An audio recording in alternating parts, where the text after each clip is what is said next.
आज हम बात करेंगे एक बहुत ही फेमस राइटर शेक्सपियर जी की सोनेट नंबर 29 के बारे में, जो कि एक फेमस सोनेट है। तो ज्यादा वक्त न जाया करते हुए पोएम को लाइन बाय लाइन डिस्कस करते हैं। इसकी शुरुआत होती है इस लाइन से, when in disgrace with Fortune and men's eyes. इसका मतलब ये है कि मैं जब भी निराश होता हूँ इस बात से कि ना तो मेरे पास फॉर्चून है, अब फॉर्चून किसी भी टाइप की हो सकती है, पैसा हो सकता है या फिर कुछ और ना ही तो लोगों की नजरों में मेरी इज्जत है। इस मेन्स आईज का मतलब है कि लोगों की नजरों में ना ही तो मेरी इज्जत है, ना ही तो फॉर्चून है, लोगों की नजरों में भी मैं गिरा हुआ हूँ। तो इन दोनों चीजों के बारे में सोच सोच कर मैं निराश होता हूँ। आई ऑल अलोन बिटवीप माई आउटकास्ट स्टेट। इसका मतलब है मैं अकेला बैठकर रोता हूँ। आई ऑल अलोन बिटवीप इस बात पे कि मैं एक आउटकास्ट आदमी हूँ, मतलब एक तरह से मैं निकाला गया हूँ, मेरा बहिष्कार किया गया है। And I trouble deaf heavens with my bootless cries. और अपने इस बेकार के रोने से मैं भगवान को भी परेशान करता हूँ, और इस आवाज से तो हेवन भी बहरा हो चुका है मेरे इस बूटलेट रोने को सुन सुनकर। बूटलेस यानी useless. And look upon myself and curse my fate. मैं खुद को देखता हूँ और अपने भाग्य को कोसता हूँ। आई होप इतनी लाइनें क्लियर है। हम आगे बढ़ते हैं। Wishing me like to one more rich in hope, featured like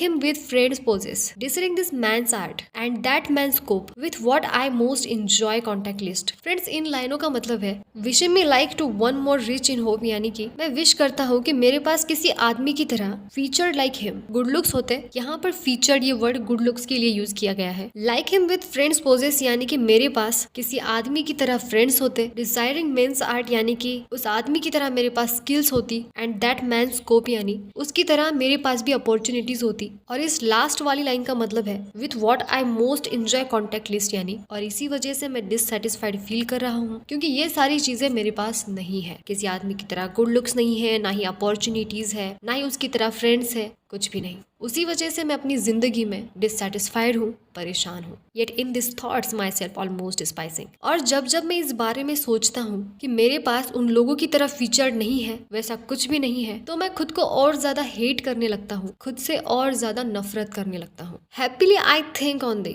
happily का मतलब है अचानक इसी वक्त पे मैं तुम्हारे बारे में सोचता हूँ। डी ये एक ओल्ड वर्ड है, इसे आज के वक्त में अगर हम दोहराएंगे तो इसे यू कहेंगे। और जब भी मैं हैप्पीली होकर तुम्हारे बारे में सोचता हूँ एंड देन माई स्टेट, तब मेरा दिमाग लाइक टू द लार्क, एक लार्क की तरह हो जाता है। फ्रेंड्स, लार्क ये एक बर्ड है। At break of the day arise दी। तो वो जो लार्क है, जो लार्क नाम का पक्षी है, वो सुबह होते ही जैसे उड़ जाता है फ्रॉम द सलन अर्थ को पीछे छोड़ते हुए। Sings hymns at the heaven's gate. God के लिए हिम्स गाने, हिम्स यानी कि भजन। और ये हमारी पोएम की लास्ट दो लाइनें हैं। For the sweet love remembered such wealthy brings. और फिर मैं तुम्हारे स्वीट लव के बारे में सोचता हूँ और खुद को बड़ा ही वेल्थी फील करता हूँ। मतलब मेरे पास ऐसी वेल्थ आ जाती है that then I scorn to change my state with kings. मेरे पास ऐसी वेल्थ आ जाती है कि कोई अगर आके मुझसे कहे कि तुम्हें राज गद्दी पर बिठाया जाएगा तो मैं उसे भी मना कर दूं। ऐसी वेल्थ आ जाती है मेरे पास जब मैं तुम्हारे स्वीट लव के बारे में सोचता हूँ। फ्रेंड्स, ये थी हमारी आज की पोएम। ये थोड़ी सी अलग सी पोएम है, थोड़ी सी अजीब भी लगेगी। पहली बात तो ये